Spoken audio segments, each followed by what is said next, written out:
तस्मै प्रभविष्णवे नमः। श्री राम जय जय राम। श्री राम जय राम श्री राम जय राम जय राम।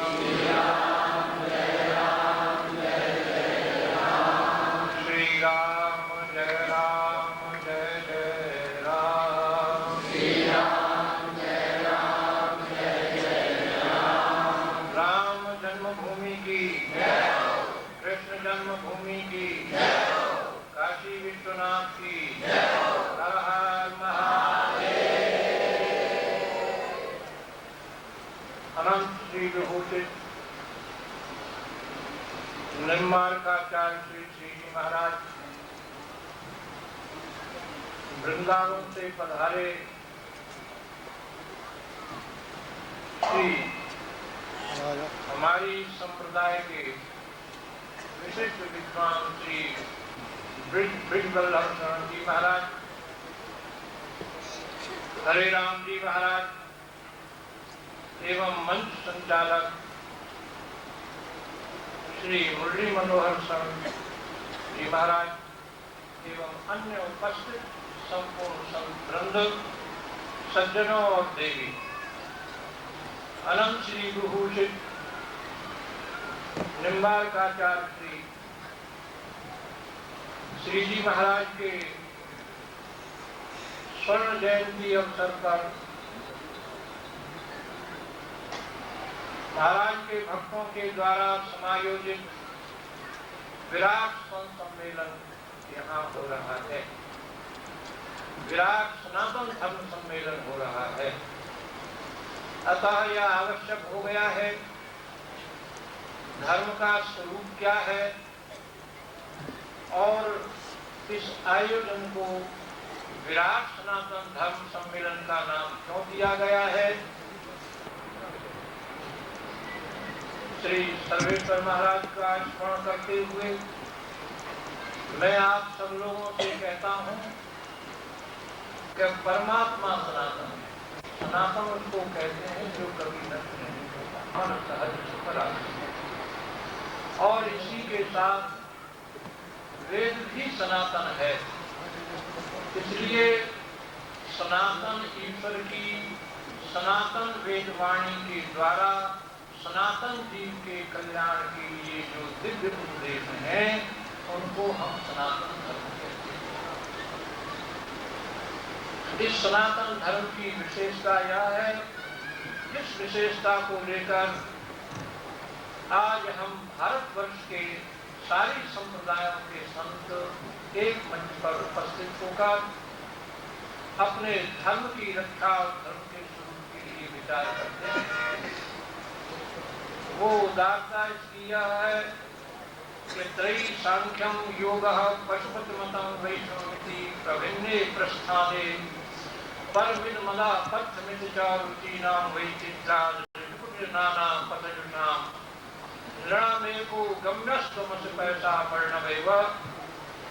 हमारे आप ये देखें कि जहाँ पर जो वस्तु अधिक रूप से प्रयोग में लाई जाती है और जिसका अधिक रूप से प्रचार होता है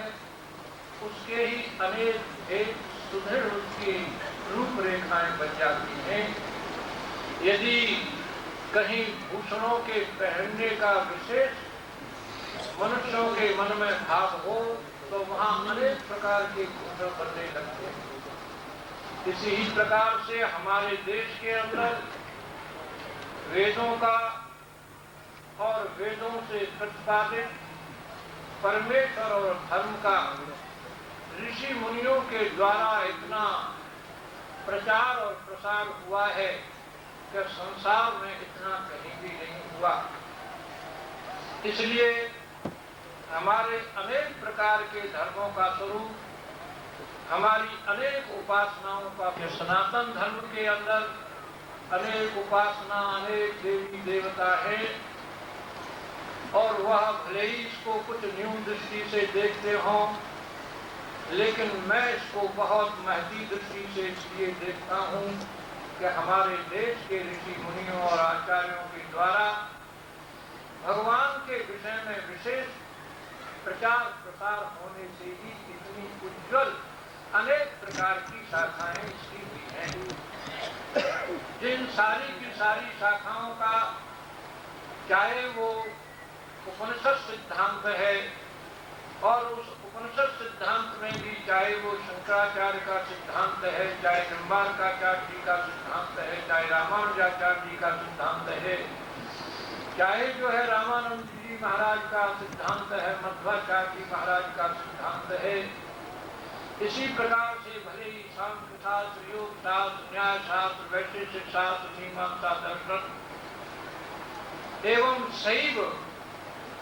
शैव हमारी परंपराओं की उपासनाएं, वैष्णवों की परंपराओं की उपासना जितनी भी हैं, और इसकी जो कुछ शाखाएं हैं, वो सबकी सब हमारे लिए उपादेय हैं, और सबकी सब हमको परमेश्वर को प्राप्त कराने के लिए हैं। ये विचारधारा इस श्लोक में प्रकट की गई है, और एक बड़ा सुंदर उदाहरण दिया गया है कि जिस प्रकार से छोटी मोटी किसी नदी का सहारा पकड़ करके जल केवल समुद्र में ही पहुंचता है, उसमें कहीं नहीं रहता, जाएगी, इसमें हमको किसी बात भी संदेह नहीं है। यदि आप केवल भगवान संकीर्तन, भगवान का संकीर्तन, भगवान का नाम जप, गंगा स्नान इत्यादि हमारी जितनी भी साधनाएं हैं, यदि आप निष्ठापूर्वक करेंगे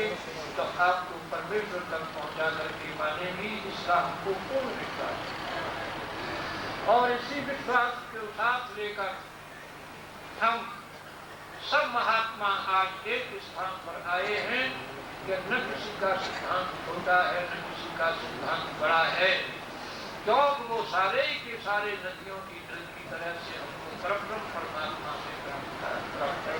किसको ग्रहण करें तो रुचि नाम वैचित्रा, जिसकी जैसी रुचि है, जिसने जिस आचार्य से अपने को प्रभावित किया है, उसी आचार्य के सिद्धांत को स्वीकार करके वो अपने कल्याण को प्राप्त हो। यह हमारे धर्म की एक, हमारे धर्म की दूसरी विशेषता यह है जो सारे संसार के अंदर कहीं नहीं है। मैं थोड़े शब्दों में आपसे कहूँ, ईसाई जो है, ईसाई की खैर मांगता है, मुसलमान की खैर मांगता है, लेकिन ये सनातन धर्म सर्वे भवन्तु सुखिनः सर्वे सन्तु निरामयाः, सब लोग सुखी हों, सब लोग रोग से रहित हों, और सब लोग सुंदर सुंदर सब इंद्रियों से और धार्मिक पदार्थ औषधियों की भी